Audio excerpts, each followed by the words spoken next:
Olá! No Café com Política de hoje a gente vai conversar com o secretário de Estado de Governo, Gustavo Valadares. Secretário, muito obrigado por me receber aqui para a gente poder falar um pouquinho de Minas. Primeiro, prazer te receber, muito tempo que não te via, né? Feliz de estar aqui, estou sempre à disposição de vocês. Muito obrigada. Secretário, primeiro eu queria que o senhor me explicasse qual que é o plano do governo do Estado diante da dívida. Pensando no cenário que a gente tem hoje, não no cenário ideal, mas pensando que tem o prazo do dia 20, que ainda está valendo, tem uma dificuldade na Assembleia de aprovar o regime de recuperação fiscal, tem o Pacheco no jogo agora, que o senhor com certeza vai falar comigo que não tem nada a ver com a eleição, mas a gente sabe que tem. Tem esse cenário todo aí. Qual que é o plano? Então, o plano do governo segue sendo a aprovação do regime de recuperação fiscal e, em paralelo, as negociações com a proposta vinda do senador, presidente do Senado, Rodrigo Pacheco. De pronto, quando fomos apresentados a proposta do senador Rodrigo Pacheco, eu estava com o governador e com o vice-governador e com o secretário da Fazenda em Brasília, no gabinete do senador Rodrigo. Quando nos foi apresentada a proposta, nós o governador de pronto topou a proposta. Saímos de lá, fomos ao Ministério da Fazenda para dar o aval à proposta do senador Rodrigo e ouvimos do ministro Haddad que ele havia recebido a proposta do senador Rodrigo menos de 24 horas antes. Então, que ele precisaria de tempo para analisá-la e que este tempo deveria ser de no mínimo 90 dias, porque ele teria pautas muito importantes neste momento no Congresso Nacional e que ele estaria focado em resolvê-las, deixando a nossa situação para que fosse sinalizada que sim ou que não sobre a proposta do senador Rodrigo até final de março do ano de 24. Por conta disso, nós então seguimos com a proposta de aprovarmos a adesão ao regime na Assembleia sem prejuízo da negociação da proposta do senador Rodrigo, já por nós aceita, num futuro próximo. Se aceita pelo governo federal, nós no mesmo momento podemos desistir do regime de recuperação. Nós dissemos lá em Brasília durante essas visitas, tanto ao senador Rodrigo quanto ao ministro Haddad, que o que mais nos atrapalha hoje é o prazo que nos foi imposto pelo Supremo Tribunal Federal. Supremo, pela sua unanimidade de ministros, disse que o Estado de Minas Gerais tem até o dia 20 de dezembro deste ano para aderir ao regime, sob pena de termos já no dia 30 de dezembro que pagarmos 500 milhões de reais, dinheiro que obviamente o Estado na situação que está não tem, e 18 bilhões de reais durante o ano próximo de 24, coisa que o Estado também não tem. Se aderirmos ao regime, nós não pagaremos os 500 milhões no dia 30 agora e pagaremos 4 bilhões ao longo do ano próximo, algo que por nós já está dentro do nosso planejamento financeiro. Então, se o Supremo não mudar o prazo que foi nos imposto para votação até o dia 20 de dezembro, nós vamos seguir trabalhando pela aprovação do regime e, em paralelo, pelas negociações e para que dê certo a proposta do senador Pacheco. Pensando aí no plano do senhor no RRF, né? A gente tem um prazo dia 20 de dezembro. Tem alguma negociação, algum acordo já com os deputados que dê alguma tranquilidade de que o regime vai ser aprovado? Porque ele precisa ser aprovado. Não só ser aprovado, ele precisa ser aprovado com rapidez. Sim. Por causa do prazo. Sim, eu tenho conversado constantemente com o presidente Tadeu, a quem eu quero agradecer de público pela forma correta com que vem conduzindo todo esse processo. Nós estamos com o projeto do regime de recuperação fiscal neste momento já pronto para apreciação em plenário e o do teto de gastos, do teto de gastos, que é uma complementação da adesão ao regime, do projeto de adesão ao regime, também pronto para o plenário.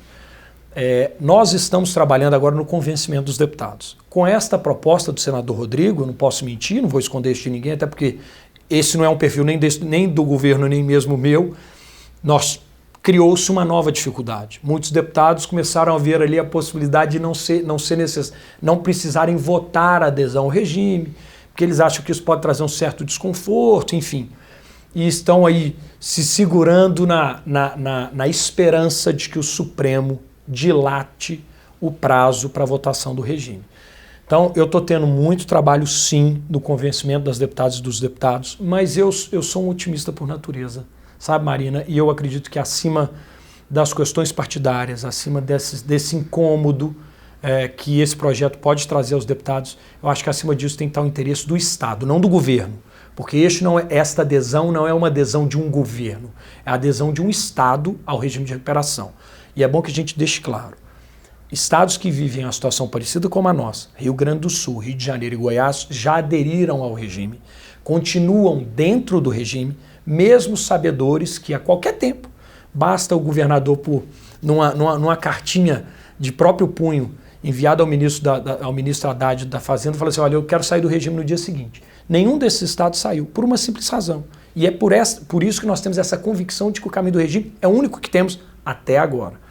Porque não há outro caminho para estados que têm essa situação financeira, para mantermos em dia os nossos serviços, investimentos em saúde, educação, segurança, manter os serviços do Estado funcionando no atendimento para com os cidadãos, manter a boa relação e os compromissos para com os nossos 853 municípios. Nós, inclusive, estamos pagando dívida que não foi contraída por nós, para com os municípios lá atrás, para com o Tribunal de Justiça com relação aos depósitos judiciais, que na época do antigo governador foram sequestrados mais de 6 bilhões de reais. Esse governo está mantendo o pagamento em dia. Para nós continuarmos com esses compromissos em dia, a adesão ao regime é fundamental. O senhor falou que está tendo muito trabalho. Muito. E os deputados têm reclamado já há algum tempo da demora e da falta do governo manter a palavra ali de acordos que foram feitos no antecessor do senhor, com o Igor Eto. Isso está atrapalhando o senhor nessas negociações? Cara, eu tenho mostrado, inclusive eu tive semana passada na Assembleia, e tenho mostrado aos deputados que nós estamos trabalhando na capacidade máxima para a solução e para o pagamento desses compromissos. São muitas emendas e indicações de deputados, o que é muito justo e pertinente. O que acontece, Marina, é que, te dando um exemplo muito concreto aqui, até 2018, um parlamentar tinha em torno de 1,5 milhão de emenda para indicar para as suas bases, né, para os municípios aos quais ele representa. De 2019 para cá, isso vem crescendo de uma maneira assustadora. O valor deste ano de 22, de emenda impositiva, foram mais de 15 milhões de reais por deputado. Você pode então fazer um cálculo seguinte, você tinha 1,5 milhão, subiu 10 vezes por deputado. Consequentemente, sobe no mínimo 10 vezes o número de convênios a serem apreciados pelas secretarias, o número de documentos a serem apreciados pelas secretarias. E este é um governo que prezou e continua prezando pelo desinchaço da máquina pública. Então a gente tem um número, obviamente, um número de funcionários menor do que tínhamos lá antigamente, porque nós temos que gastar menos com a máquina para gastar mais com o cidadão. E, ao mesmo tempo, um crescimento gigantesco do número de convênios. Então, eu tenho mostrado isso aos deputados. Não falta boa vontade, não falta empenho. Os funcionários que lidam com essas questões em todas as secretarias estão, nesse final de ano, serão mesmo, trabalhando sábado, domingo, até 10, 11 horas da noite, assim, de uma maneira acelerada para a gente tentar cumprir. Agora, eu tenho deixado claro, nós estamos no limite da nossa capacidade operacional. O que não for cumprido agora seguirá sendo cumprido ao longo do ano próximo, né? Então, assim, eu tenho recebido dos deputados acenos de que, assim, estão sensíveis e entendendo essa situação. O senhor falou que os deputados estão contando aí, né, não precisar votar o regime de recuperação fiscal. Eles estão sofrendo uma pressão muito grande dos servidores. A gente costumava ver anos atrás essa pressão muito centrada no governo. Sim. Mas agora eles estão indo lá nas bases dos deputados, colocando cartaz, pressionando, gritando lá se votar não volta. O governo conversa com os servidores? O governador já sentou com os servidores para conversar? Existe algum tipo de interlocução? Marina, o governo conversa constantemente. Desde que nós começamos a tramitação desse processo, desses projetos do regime de recuperação, eu, o secretário Gustavo Barbosa da Fazenda e a secretária Luísa do Planejamento já fizemos lives com servidores da Educação, com servidores da Secretaria da Fazenda, com servidores da Secretaria de Segurança Pública, com servidores da Polícia Civil, com servidores da Polícia Militar, deve ter mais. Então, assim, a gente está em constante diálogo com todos os servidores, através de lives. O que acontece é que as audiências públicas que foram feitas na Assembleia, foram 2, elas acabam sendo distorcidas. Assim, o clima é tão pesado ali dentro, é criado um clima de tanto... como é que eu vou te falar? o clima não fica legal ali dentro e acaba que você não consegue dirimir as dúvidas ou até acabar, ou até tirar da cabeça dos servidores inverdades que por alguns poucos, que são engenheiros do caos mesmo, que se alimentam do caos, do quanto pior melhor, que ficam colocando na cabeça deles. Então, a gente tem tentado se utilizar das lives com os servidores para mostrar que tudo aquilo que vem sendo pregado por aqueles que são contra o regime são inverdades. Se o Estado não conseguir uma dilatação nesse prazo de 20 de dezembro, se não conseguir aprovar o RRF, qual que é o plano? Vai precisar realmente atrasar salário do servidor? E a partir de quando? O risco é muito grande, tá? Esse governo é um governo que preza pela responsabilidade e pela transparência sempre, por mais que ela doa, por mais que ela possa doer nos servidores. É muito simples e isso é algo que me intriga. Como que um sindicato que representa uma classe, seja ela qual for dentro dos servidores ali, são vários, luta contra a adesão ao regime, sabendo que se eu aderir, eu pago 4 bilhões de dívida ano que vem. Se eu não aderir, eu pago 18. Há uma diferença aí de 14 bilhões. O Estado não tem esse dinheiro hoje. O Estado não terá esse dinheiro ano que vem, até porque o ano que vem será um ano muito duro para nós. Da onde sairá essa diferença de 14 bilhões?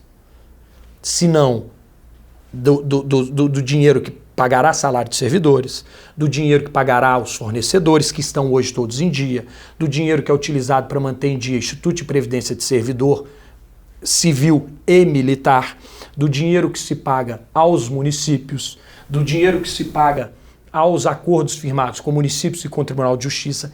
Me intriga alguém que esteja em sã consciência, que conheça a realidade do nosso Estado, trabalhar contra, utilizando-se do argumento de que o regime é prejudicial aos servidores, o que não é em nenhum ponto. Voltando ali à viagem do senhor a Brasília, né, Sim. falando para a extensão do prazo do STF, Sim. o governo fez esse acordo ali com a União, né, que eles iam tentar, o governo federal deu um ok, vamos tentar lá junto ao governo federal dilatar esse prazo.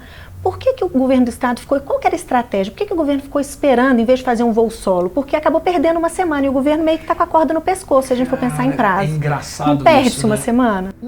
Assim, eu não vejo como perdida a semana para nós. Eu vejo que, assim, hoje está muito claro que a União ainda não se definiu por estar ao lado do Estado nesse posicionamento de dilação de prazo. O governo federal ainda não se posicionou formalmente sobre a possibilidade de extensão de prazo junto ao Supremo Tribunal Federal. Semana passada, nós fomos lá no senador Rodrigo e no ministro Haddad há 2 semanas atrás. Dissemos de pronto que toparíamos a proposta do senador Rodrigo, mas que precisávamos trabalhar a questão da dilação de prazo ao Supremo e que deveríamos juntos assinar um pedido ao Supremo para a mudança do prazo. Isso foi numa quinta-feira. A partir de sexta, nós iniciamos os contatos com o Ministério da Fazenda e não recebemos retorno. Na semana passada havia sido marcada uma reunião no Tesouro Nacional, na quarta passada, na terça às 18 horas eles desmarcaram e não deram mais notícia, até o dia de anteontem, segunda-feira, quando marcaram para ontem, terça-feira, às 18 horas. Fomos eu e o secretário Gustavo Barbosa para lá. E lá fizemos este primeiro questionamento. Vocês vão assinar conosco o pedido ao Supremo? Porque ficará muito mais forte o apelo se ele for feito pelo devedor Minas e pelo credor União. Olha, nós estamos tentando um novo acordo aqui e nós precisamos de prazo. Nós entendíamos que esse argumento seria muito mais forte se fosse assinado por todos. Eles ainda não se manifestaram. Aí agora nós chegamos no limite, mesmo. E hoje estamos entrando com um pedido no Supremo ao ministro Nunes Marques para que essa dilação seja feita e que o governo federal seja citado nas próximas 48 horas para ele se posicionar. Então, a nossa parte nós estamos fazendo. Eu conversei com o senador Rodrigo Pacheco agora há pouco, expliquei a ele a necessidade de a gente entrar agora com esse pedido individual e que ele pressione o governo federal a participar conosco e mais do que isso, que ele trabalhe conosco nesta possibilidade. E ele sinalizou que isso ocorrerá. O senhor acha que o governo Zema, o governador especialmente, ele dificultou essa conversa? Ele fechou as portas para o governo federal diante da oposição dele mais ferrenha? A gente está gravando na quarta-feira, né? E a gente vai ao ar na quinta. Tá. Mas hoje mesmo o governador disse que não viu ação nenhuma, só viu conversa. da ação do Rodrigo Pacheco, que é quem está fazendo essa intermediação. Já levou uma resposta do presidente do Senado também, não muito amistosa. O senhor não acha que essas coisas dificultam muito? Porque se a gente for pensar, os governos do Estado, eles dependem do governo federal. Sim. Imagina um Estado com uma dívida dessa sem perspectiva de ter como pagar. Sim. Para derrubar um pouquinho esse argumento, eu entendo a pergunta, mas para derrubar um pouquinho esse argumento, essa dívida hoje em 160 bilhões, ela vem crescendo por conta do IPCA mais 400, enfim, do indexador que está colocado, né? Ela já existe há muito tempo. É bom que fique claro, o governo Zema não contraiu um centavo desta dívida. Ela foi contraída em outros governos. Mas ela já existia e era gigante no governo Pimentel, não era? O governador Pimentel é amigo pessoal da então presidente da República, Dilma Rousseff. Foram colegas de juventude, estiveram juntos presos no momento da ditadura. São colegas e isso nunca foi segredo para ninguém. O governador Pimentel, sem fazer nenhuma crítica ao governo federal, ele trouxe alguma questão para resolver o problema da dívida enquanto governador e enquanto a sua principal aliada, presidente da República? Trouxe?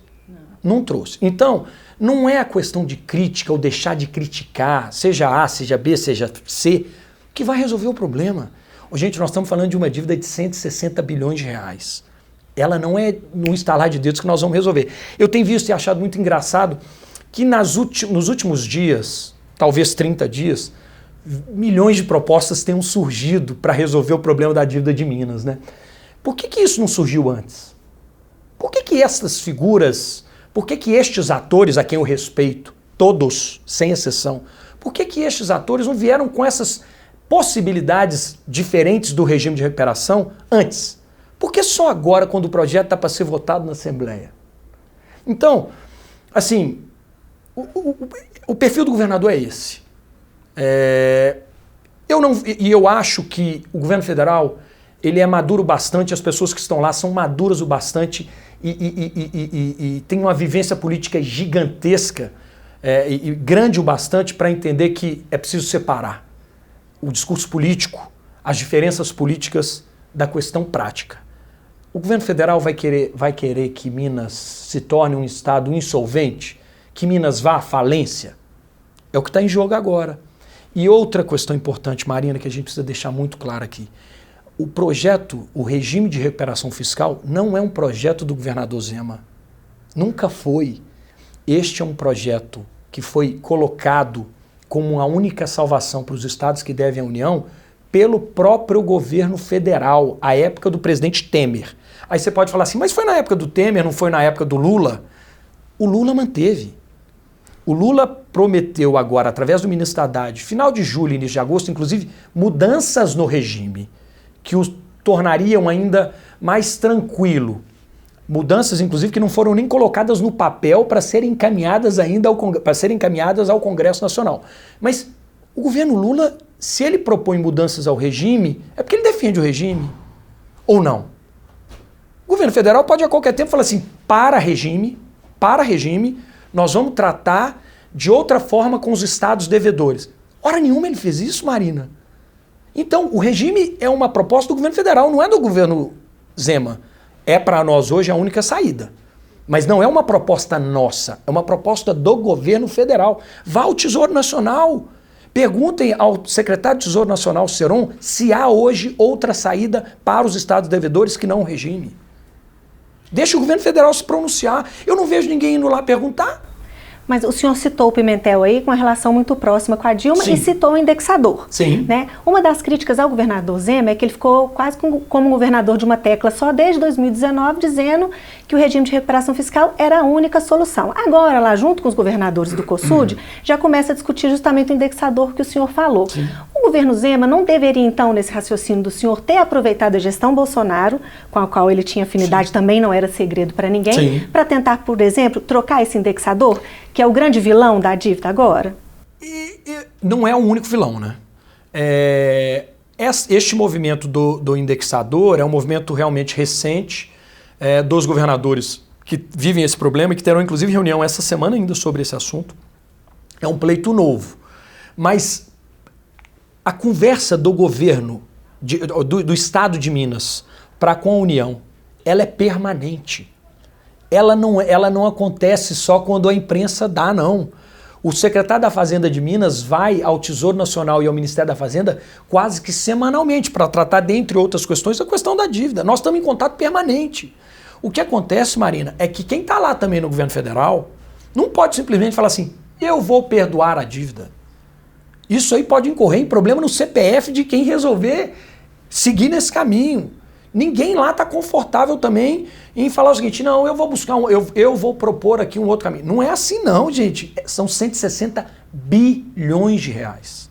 É algo muito grande.